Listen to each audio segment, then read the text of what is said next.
오늘은 우리 중고등부 아이들이 같이 예배하고 있는데 그 아이들을 키우는 부모님이나 또 교육하는 교사들, 우리 아이들 자신도 미래에 대한 꿈들이 있을 겁니다. 꿈이 있기 때문에 또 기도하게 되고, 또 기도하다 보면은 비전이 생기고, 그렇게 하면서 미래를 향해서 나아가게 되는 것이죠. 우리들은 우리 아이들이 커서 우리 사회의 어느 한 구석에서 자신의 역량을 최대로 발휘하면서 중요한 역할을 하는 그런 삶을 살기를 기도하고 원합니다. 그래서 훌륭한 교육가, 음악가, 미술가, 과학자, 의료인, 또 공무원, 법조인, 운동선수들, 또 정치인들이 나오기를 기대하는 것입니다.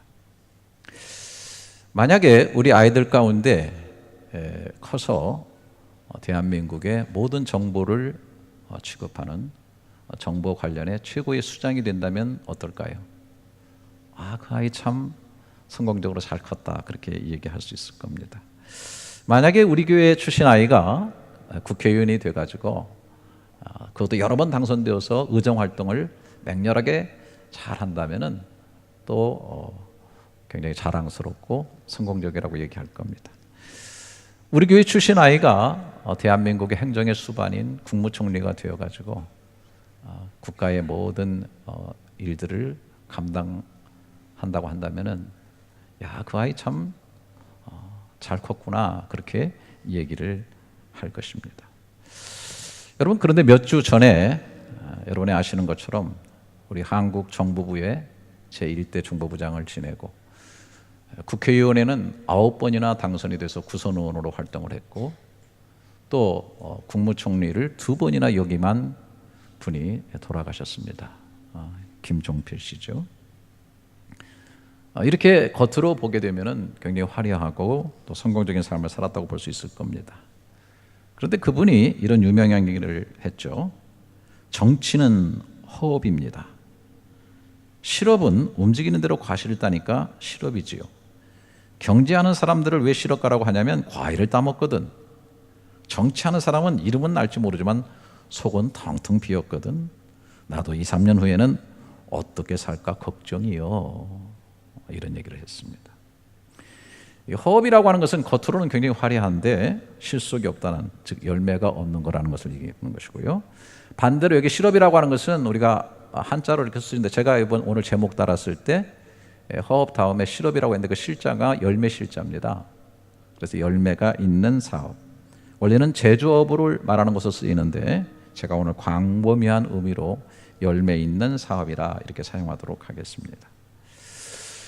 물론 김종필 씨가 얘기하는 것은 정치인으로서 자신보다는 국민들이 열매를 먹게 하는 그런 일에 자기가 사심없이 쓰임을 받은 그런 존재고, 자기는 텅 비어버린 그런 존재라고 하는 것을, 그래서 국민 위해서 살았다고 하는 것을 이렇게 둘러서 표현한 그런 말도 될 수 있을 거라고 생각합니다.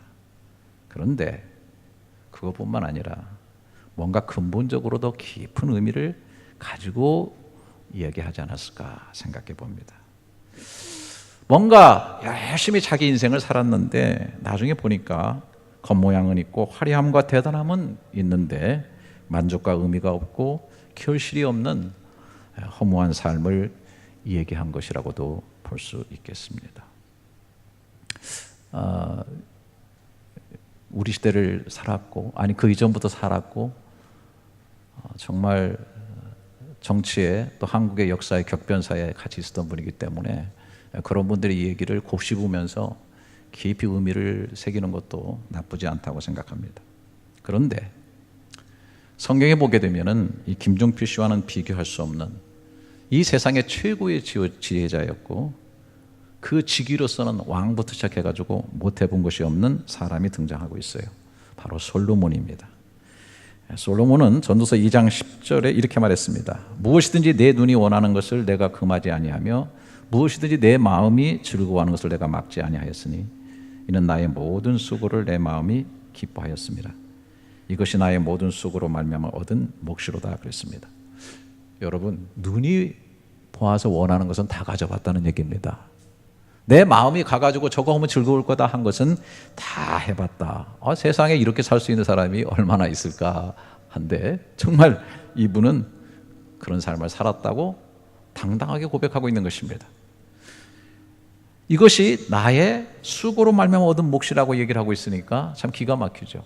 물론 금수저 물고 태어난 왕의 아들이었습니다마는, 그러나 그런 삶을 살 수 있었던 것이 자기가 노력했고 자기 능력, 자기 지혜, 세상의 최고의 지혜를 가지고 있었고 또 아주 강력한 능력을 가지고 있었기 때문에 자신이 누릴 수 있었던 것이었다. 그렇게 얘기를 하는 걸 볼 때 정말 모든 면에서 부럽고 또 욕심나는 그런 삶이 아닐까 생각이 듭니다. 그런데 그가 더 나가면 이렇게 얘기를 하는 거죠. 11절에 그 후에 내가 생각해 본즉 내 손으로 한 모든 일과 내가 수고한 모든 것이 다 헛되어 바람을 잡는 것이며 해 아래 무익한 것이로다. 자신의 손과 자신이 한 모든 수고한 것, 누렸던 이 모든 것이 다 헛되어서 바람을 잡는 것과 같고 해 아래서 무익한 것이다라고 얘기합니다. 한마디로 얘기하면 허업이었다 하는 것이죠. 허업이었다.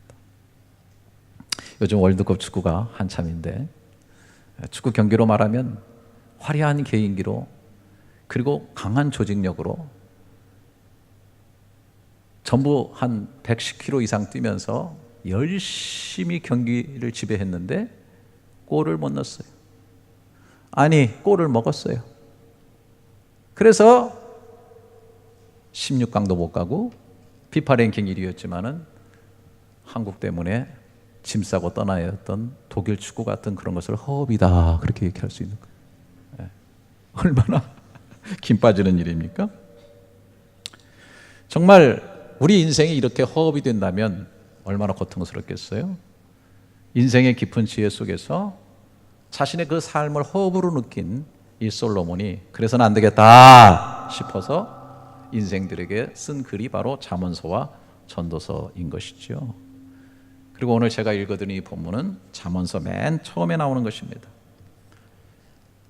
1절부터 보게 되면 다윗의 아들 이스라엘 왕 솔로몬의 잠언이라. 이는 지혜와 훈계를 알게 하며 명철의 말씀을 깨닫게 하며 지혜롭게 공의롭게 정의롭게 정직하게 행할 일에 대하여 훈계를 받게 하며. 훈계로 받을 수 있는 말씀을 주시는 건데 그 핵심이 3절 지혜롭게 공의롭게 정의롭게 정직하게. 한마디로 말하면 이런 것들이 들어있어야 인생이 허업이 되지 않고 열매 맺는 실업이 된다라고 하는 것. 공의, 정의, 정직. 여러분 도덕교과서에서 많이 들었죠? 별로 귀에 안 들어오죠? 아이고, 이거 저 하울링이 자꾸 생기니까 이 앞에 거를 다 꺼줘야 돼요. 이게 이렇게 울리잖아요. 그 성가대를 위해서 이게 켜줬는데 말씀을 전할 때는 이걸 좀 꺼줘야 돼. 할렐루야. 잘못하면 허업이 되거든. 근데 사실은 이게 굉장히 중요한 거죠. 공의, 정의, 정직, 이것을 한마디로 저보고 묶어보라면 발음이라는 단어. 발음. 영어로 말하면 upright. 그러니까 이런 것들이 삶 가운데 들어가 있어야 되는 거예요. 마치 건물의 뼈대가 잘 되어야만 건물이 무너지지 않고 견고히 세워져 가는 것처럼 이런 upright, 이런 것들이, 이 발음이라는 것들이 우리의 삶 가운데 깃들여 있어야만 우리의 미래의 삶이 허업이 되지 않는다는 거예요. 그래서 이 발음이라고 하는 것은 사실은 미래와 통해 있는 겁니다. 미래를 잘 선택할 수 있게끔 만들어주고 견고히 세워주게 하는 건데, 이 발음은 그렇기 때문에 지혜와도 연결이 되어 있어요. 그래서 맨 앞에 지혜롭게부터 들어가 있는 겁니다. 이 지혜를 갖다가 뒷받침해 주는 게 바로 정직, 의로움, 공평, 이런 것들이 된다라고 하는 겁니다. 이런 것들이 잘 뒷받침이 되어야 인생이 허무해지지 않는다라고 하는 겁니다. 독일 축구를 이겼던 그날 아침에 우리 장로님들 카톡방에 한 장로님이 글을 올리셨는데요. 축구 이겨 기분 좋은 아침, 영국 기자가 본 대한민국이라는 글이 도착하였습니다. 한국에서 15년간 기자 생활을 한 영국의 마이클 브리니 쓴 한국인을 말하다 해서. 그러니까 한국인을 그 15년 한국에 산 영국의 기자가 쓴 그런 내용인데요. 굉장히 긴 내용이지만은 바로 우리들의 얘기이기 때문에 제가 악착같이 다 읽도록 하겠습니다. 첫 번째, 평균 IQ 105를 넘는 유일한 나라. 굉장히 IQ 높은 나라예요. 두 번째, 일하는 시간 세계 2위, 평균 노는 시간 세계 3위인 잠 없는 나라. 세 번째, 문맹률 1% 미만인 유일한 나라. 세계에서 문맹률 1% 미만인 유일한 나라. 네 번째, 미국과 제대로 전쟁했을 때 3일 이상 버틸 수 있는 8개국 중 하나인 나라. 다섯 번째, 세계 유일의 분단 국가이며 아직도 휴전 중인 나라. 여섯 번째, 노약자 보호석이 있는 5개국 중 하나인 나라. 노약자 보호석이 다른 나라 그렇게 없나 봐요. 일곱 번째, 세계 2위 경제대국 일본을 발톱 사이에 때만큼도 안 여기는 나라. 참 그런 것 같아요. 여덟 번째, 여성부가 존재하는 유일한 나라. 이것도 참 놀라운 일이죠. 그다음에 아홉 번째, 음악 수준이 가장 빠르게 발전한 나라. 열 번째, 지하철 평가 세계 1위로 청결함과 편리함이 최고인 나라. 그다음에 11번째, 세계 봉사국 순위 4위인 나라랍니다. 또 12번째, 문자 없는 나라들에게 유엔이 제공한 문자는 한글이라는 거예요. 현재 세계 세 나라 국가가 한글을 국어로 삼고 있다고 그러네요. 13번째, 가장 단기간에 IMF 극복해 세계를 경악시킨 나라. 14번째는 제가 믿어야 될지 모르겠는데 유럽 통계 세계 여자 미모 순위 1위인 대한민국. 그런가요? 14번째, 15번째, 미국 여자 프로골프 상위 100명 중 30명이나 들어간 나라. 그 다음에 16번째, 세계 10대 거대 도시 중 하나 중 도시를 보유하고 있는 나라, 서울이죠. 그 다음에 17번째, 세계 4대 강국을 우습게 하는 배짱 있는 나라. 18번째, 인터넷 TV 초고속 통신망이 세계에서 최고인 나라. 그 다음에 19번째, 세계에서 가장 많은 발음을 표기할 수 있는 문자를 가진 나라래요. 한글이 24개 문자인데 11,000개의 소리 표현이 가능하답니다. 일본은 30개고 중국은 400개에 불과하다는 것이죠. 그다음에 20위에 보면 세계 각국 유수 대학의 우등생 자리를 휩쓸고 있는 나라죠. 2위는 이스라엘이고 3위는 독일이라고 합니다.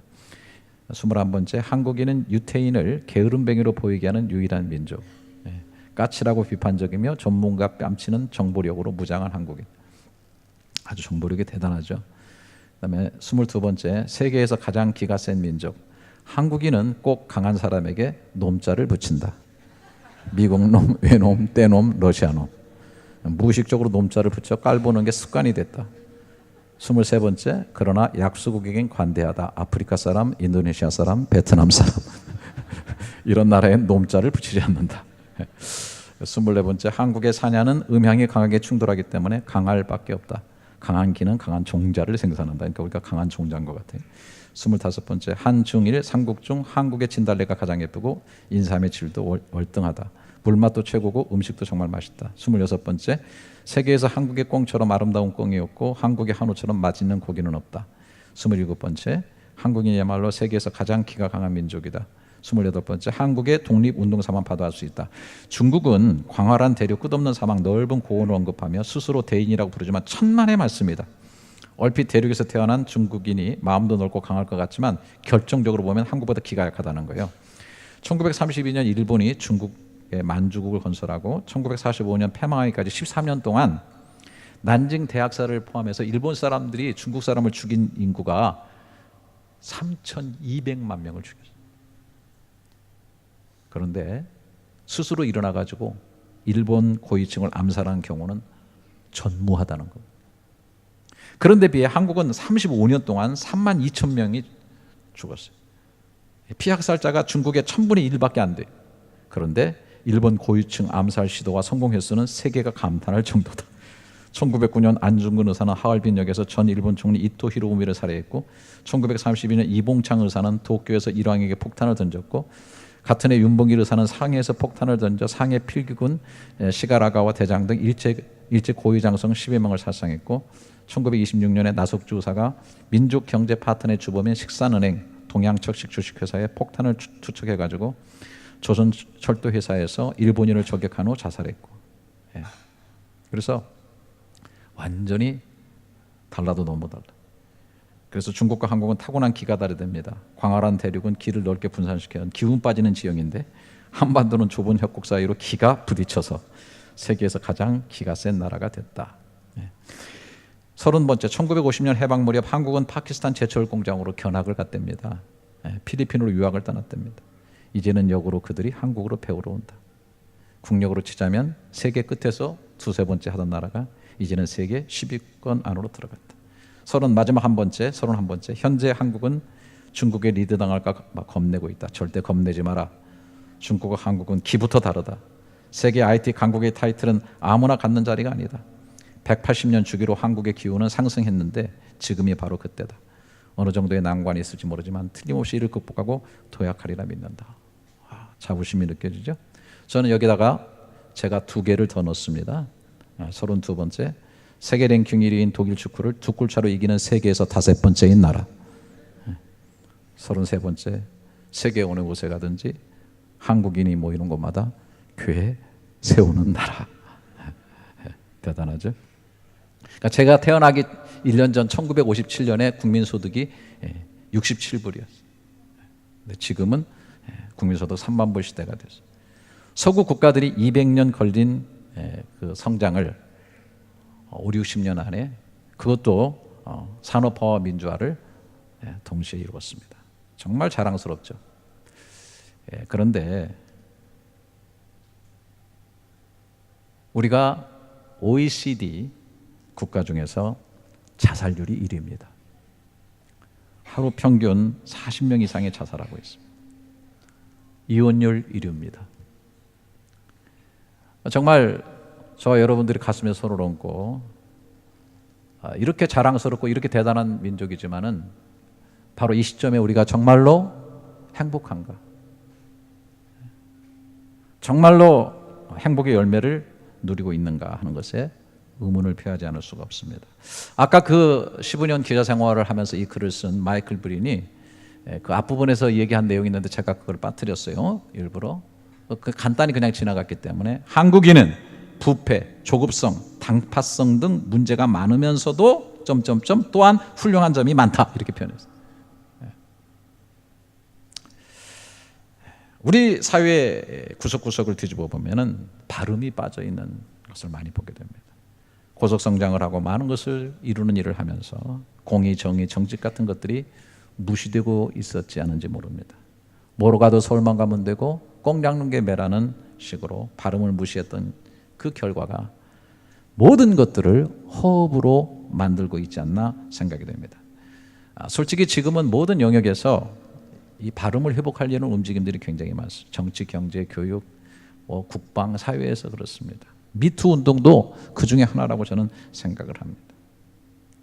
그렇지만은 사회적 운동도 중요하지만은 국가적으로 하는 것도 중요하지만은 개인이 또 우리 신앙인들 속에 이런 발음, 또 발음으로 인한 지혜가 세워지는 그런 삶이 되어야 되겠다는 것입니다. 그러려고 하면은 진정으로 우리 삶이 허업이 되지 않도록 바로 세울 수 있는 이 업라이트한 이 발음의 기원이 뭔지를 알아야 됩니다. 여러분, 우리가 발음을 추구하는 이런 삶이라고 하는 게 단순히 우리가 양심이 있어서 그런 걸까요? 또 사회적인 합의에 의해서 그렇게 가는 걸까요? 왜 우주에는 도덕적 질서가 있는 걸까요? 우리가 믿는 사람으로서 깊이 생각을 해봐야 돼요. 그렇게 하자고 운동하는 것이 되는 것이 아닙니다. 도덕책에 쓴다고 되는 것이 아닙니다. 근본적으로 왜 우리는 발음을 가지고 살아야 되는가? 발음 속에 우러나오는 지혜를 가지고 살아야 되는가를 생각해야 됩니다. 결국 말씀 속에서 찾습니다. 히브리서 11장 3절에 보면은 믿음으로 모든 세계가 하나님의 말씀으로 지어준 줄을 우리가 아나니 보이는 것은 나타난 것으로 말미암아 된 것이 아니다라고 얘기하고 있습니다. 이 세상에 존재하는 모든 나타난 것들을 우리가 눈으로 보는 것들, 움직여가는 이 모든 것들은 보이지 않는 것에 된 건데 그 보이지 않는 것이 뭐냐라고 하는 것입니다. 이 천지 만물이 존재하기 전에 보이지 않는 것이 먼저 존재하고 있었는데 그게 뭐냐면 그 천지 만물을 만드신 하나님의 의도와 하나님의 계획과 뜻이라고 하는 것입니다. 그런데 그 보이지 않는 하나님의 의도와 뜻이 뭔가라고 하는 겁니다.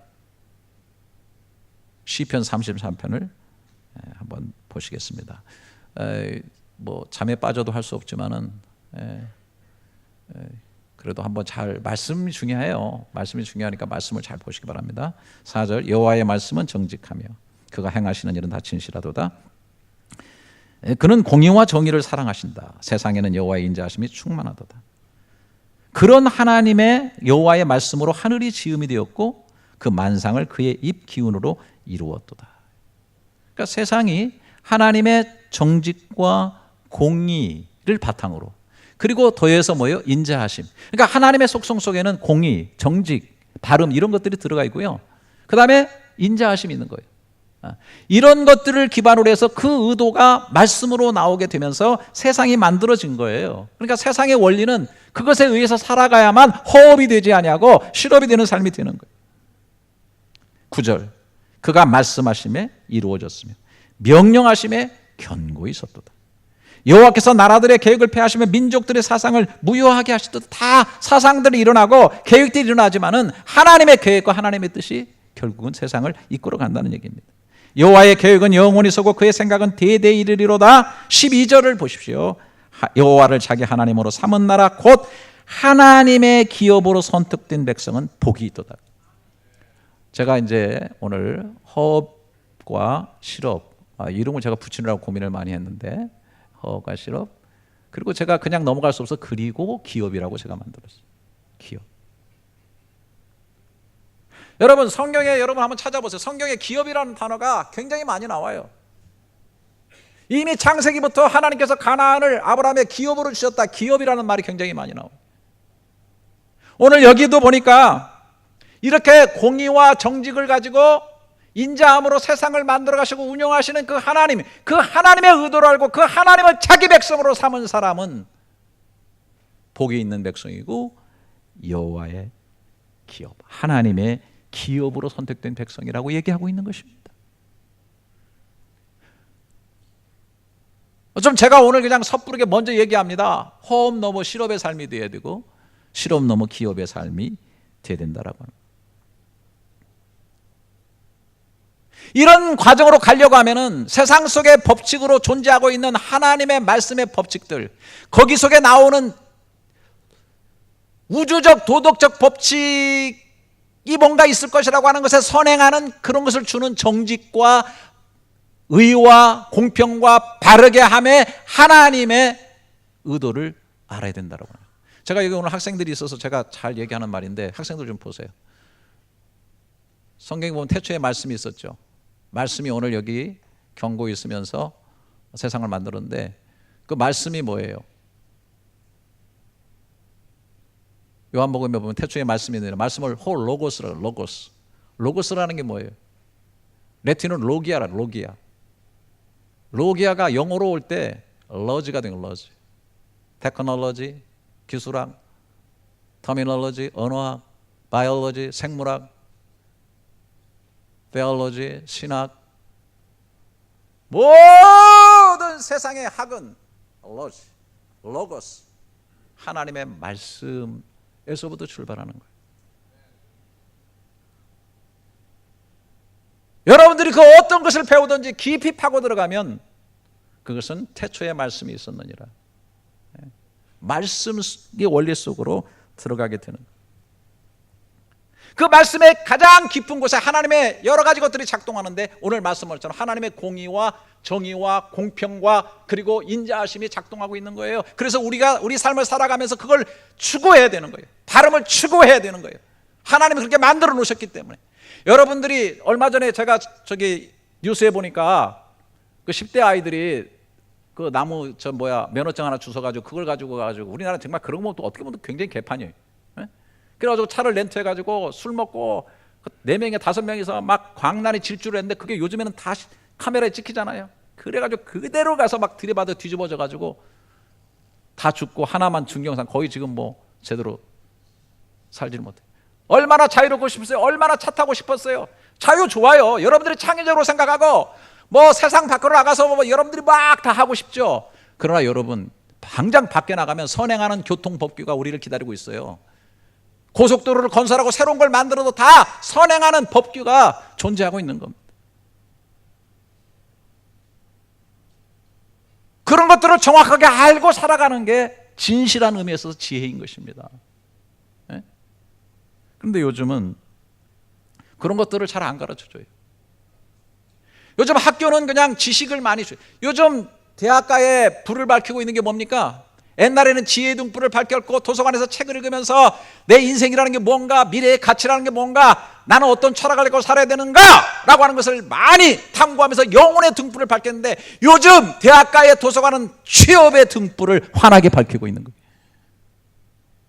학교에서 지식을 가르쳐주지 지혜를 가르쳐주지 않습니다. 여러분, 제가 무식한 사람이면 장담할 수 있습니다. 지금 이 시대가 과거에 노동력을 갖고 했던 것들을 기계가 대체했다고 한다면, 앞으로 인공지능의 시대에 오면은 우리가 정신력으로, 지력으로, 지식으로 했던 모든 것들을 다 대체할 겁니다. 그런 날이 속히 올 겁니다. 뭘 가지고 살아야 되겠습니까? 정보를 가지고 살겠습니까? 지식을 함양하여 살겠습니까?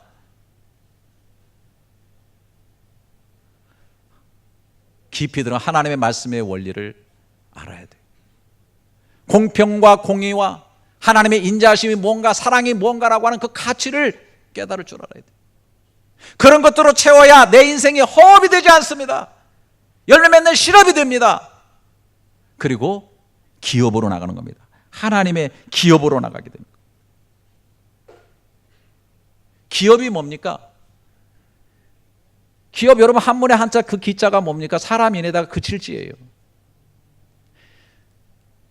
기업은 열매 맺으러 막 나가는 것이 아니라 항상 그 사람이 멈춰서 가지고 어떤 의미를 가졌는가, 어떤 가치를 가졌나, 어떤 철학으로 살아야 되겠는가, 무엇이 진정한, 어떤 것이 공인가, 어떤 것이 정인가, 어떤 것이 하나님의 지혜인가를 멈춰서서 볼 줄 아는 것이 기업이에요.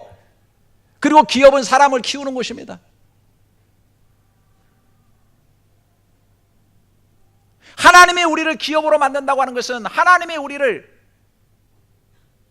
키우는 거예요. 예수 그리스도의 보혈로 우리를 씻으시고 하나님의 백성으로, 천국 백성으로 만들어서 천국 기업을 누릴 수 있도록 우리를 만들어 가시는 역할을 하는 것이 하나님의 역사인 것입니다. 여러분, 한번 우리 학생들 좀 졸려도 좀 잘 들어봐요. 요셉, 저는 저 꿈이 밖에서 요셉 같은 아이들 키우는 게 제 꿈이 됐어요. 요셉의 삶을 한마디로 말하면 우리가 탐내죠. 창세기 49장 22절에 야곱이 이렇게 얘기했어요. 요셉은 무성한 가지 곧 샘 곁에 무성한 가지라 그 가지가 담을 넘었도다. 요셉의 삶을 한마디로 얘기하면 샘 곁에 마르지 않는 샘이에요. 막 풍성한 샘이에요. 아무리 막 메마름이 오고 막 가뭄이 와도 끝없이 물이 솟아나는 지혜의 샘, 은혜의 샘, 능력의 샘, 축복의 샘, 하나님의 샘 곁에 심겨진 나무야. 이 나무는 그렇기 때문에 얼마나 열매를 잘 맺는지 몰라. 이 열매가 어디로 넘어가? 담으로 넘어가서 다른 사람들이 따먹을 수 있을 정도 되는 거야. 요셉은 칸출이 뭐예요? 저 시골에서 양치는 목동집에서 자라가가지고 교육도 제대로 못 받은 아이가 형들의 시기에 팔려가지고 이집트 제국의 문명이 찬란히 빛나는 피라미드 문화가 벌써 있었다고. 그때 끌려갔어요. 억울하게 가보니까 벌써 군대 조직이 있어. 군대 장관 집에, 국방부 장관 집에 들어가가지고 노예 생활하는 거예요. 나 같으면은, 야, 내가 어렸을 때 부모 밑에서 그 시골에서 배웠던, 그 천막 밑에 배웠던 하나님의 신앙 다 까뭉개버리고 이집트 문명, 제국 문명의 지식을 배워야 되겠구나. 야, 이 조직을 좀 배워야 되겠구나. 어떻게 살아가는 법을 좀 배워야지 못했구나. 야, 신분이 수직으로 상승할 수 있는 좋은 기회. 잘생겼거든. 그래, 그 국방장관 아내가 꼬실라이제이션 할 때 살짝 넘어갈 제이션을 했으면은 그냥 신분이 수직으로 상승되면서 그냥 안락한 생활로 바로 들어갈 뻔했는데, 오브라이트 하나님을 경외하는 그 발음이 그 속에 있었거든. 하나님을 경외함이 그 속에 있었거든. 그 문명 속에도 하나님을 버릴 수가 없었거든요. 영혼의 등불을 켜고 아무 누가 봐주는 것도 없지만은 그 유혹을 물리치면서 살아갈 때 감옥에 처박히고 어려운 인생을 살았어요, 솔직히. 하지만은 결국 그가 어느 순간에 이집트 제국을 흉년에서 먹여 살리는 인물이 됐어요. 뿐만 아니라 가지가 담을 넘어가지고 자기를 팔았던 자기 형제들 다 일가 친척까지 살릴 수 있게 되었고, 나중에 이집트로 데리고 들어가서 200만이 넘는 이스라엘 백성이라고 나라가 되는 일에 모태적인 역할을 요셉이 감당했으니, 저는 정말 진심으로 축복하고 싶어요. 우리 열린연합교회 자라는 우리 자녀들 허업의 인생 되지 말고 요셉 같은 인생 될지어다. 꼭 그렇게 되시기를 축원합니다. 이게 흘러 들어가야 된다는 거예요. 이게. 그래서 여기 보게 되면은 8절에 내 아들아 내 아비의 훈계를 들으며 내 어미의 법을 떠나지 말라. 이는 내 머리에 아름다운 관이요 내 목에 금사 쓰시리라. 내 아들아 악한 자가 너를 꾀할지라도 따르지 말라. 내 아들아 한번 따라서 내 아들아. 요즘 성평등 시대니까 내 딸아. 이게 흘러가야 된단 말이에요. 너무 지금 사회가 수평 구조로 너무 잘 탄탄히 가요. 니캉 내캉 뭐 이제는 어르신 뭐 이런 것도 없어. 유 하면 끝나고 아이 하면 끝나고 막. 수평의 이 문화는 지금 잘 가는데요, 점점 어디 가면 수직이 무너지고 있어요. 내가 오늘 이렇게 막 힘에치게 소리치는 게 뭐예요? 내 아들아 내 딸아 하고 이렇게 흘러가는 신앙의 이치에 하나님 뜨겁게 경외했던 이 믿음, 정직과 의와 공의와 하나님의 인자하심이 흘러가는 이러한 이 세상 속에 정말 우리를 허업으로 만들지 않고 세워줄 수 있는 하나님의 나라의 실업과 기업으로 만들어가는 이 수직적 문화가 점점 깨져가고 있는 거예요.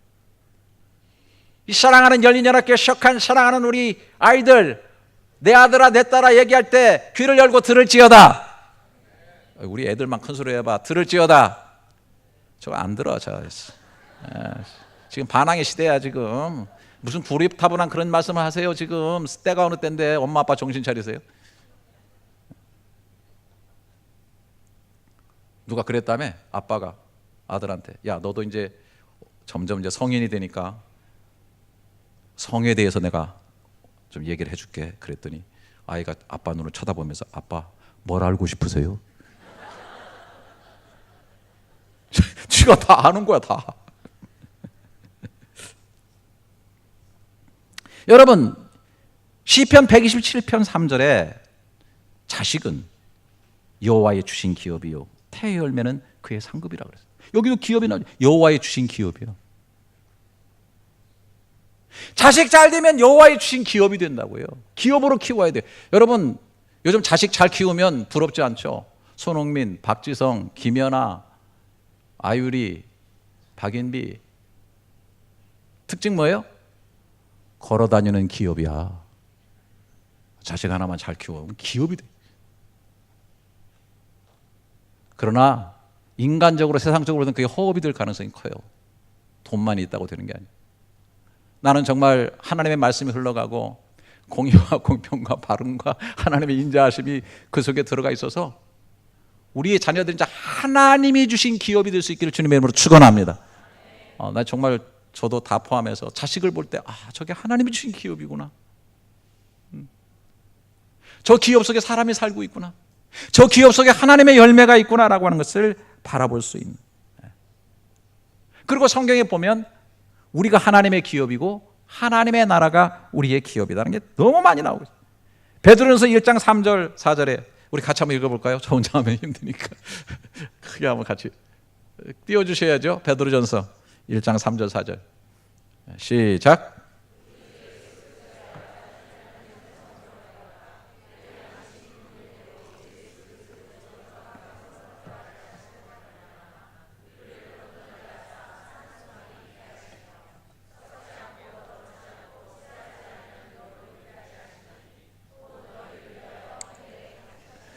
우리 주님께서 죽으시고 부활하셨어요. 부활하시고 거기서 끝이 아니고 우리를 거듭나게 하셨어요. 이 거듭났다고 하면 이미 죽은 데서 살아났어요. 할렐루야. 그래서 산 소망을 숨쉬어. 이 산 소망은 뭐예요? 기업하고 연결 기업이. 어떤 기업? 썩지 않고 더럽지 않고 쇠하지 않는 기업. 옛날에 개혁은 기업으로 되어 있어요. 이번에 유업도 받는 거 기업이에요. 똑같아요. 자, 여러분 좀 소개해 주실래요? 이 세상에 기업 중에서 세계를 통틀어서 썩지 않고 쇠해지지 아니하고 그 다음에 더럽지 않는 너무나 의롭고 깨끗한 기업 좀 소개해 줄래요?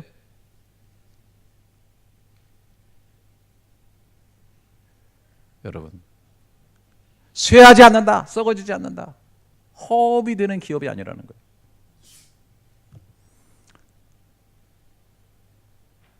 우리에게 이 하나님의 나라의 기업을 잊게 하셨다. 그걸 가지게 하셨다는 거예요. 예배서 1장에서 바울은 성령님 제발 눈을 열어서 그 기업의 영광의 풍성이 무엇인지를 볼 수 있는 눈을 성도들에게 달라고 간절히. 저도 오늘 여러분들이 성령님으로 눈을 열어서, 저도 제대로 못 봐요. 솔직히 이렇게 큰 소리 치지만은 제가 얼마나 보겠어요. 삼성이 부럽고 애플이 부럽지 하나님의 기업이 부럽겠어요? 우리 교우 중에 누가 하나가 싱가포르의 애플에 취직이 되니까 막 너무 좋아가지고 당장 가더만. 여러분, 우리는 하나님의 나라의 기업을 유업으로 얻는, 하나님의 나라의 기업을 우리가 가지고 있는 줄 믿습니다. 우리 자녀들이 하나님이 주신 기업이 되어야 되고. 그래서 이제는 결론을 맺습니다. 그냥 제가 이렇게 좀 생각을 해봤어요. 그냥 그 허업이라는 말을 듣고 하다 보니까 자꾸 이렇게 생각이 되네요. 허업 넘어 실업, 실업 넘어 하나님의 기업, 우리 자녀들이 하나님이 주신 기업, 하나님의 나라를 기업으로 받고 누리는, 그리고 그 기업을 위해서 투자하고 그 기업을 위해서 살아가는 그런 우리들의 삶이 꼭 될 수 있기를 주님의 이름으로 축복합니다.